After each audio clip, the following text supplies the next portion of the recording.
أعوذ بالله من الشيطان الرجيم. بسم الله الرحمن الرحيم. القارعة ما القارعة وما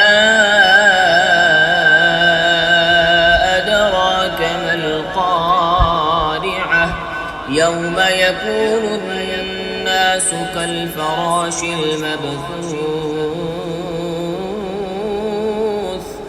وتكون الجبال كالعهن المنفوش فأما من ثقلت موازينه فهو في عيشة راضية وأما من خفت موازينه فأمه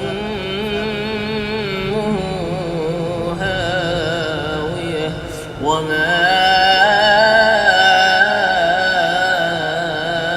أدراك ما هي نار حامية.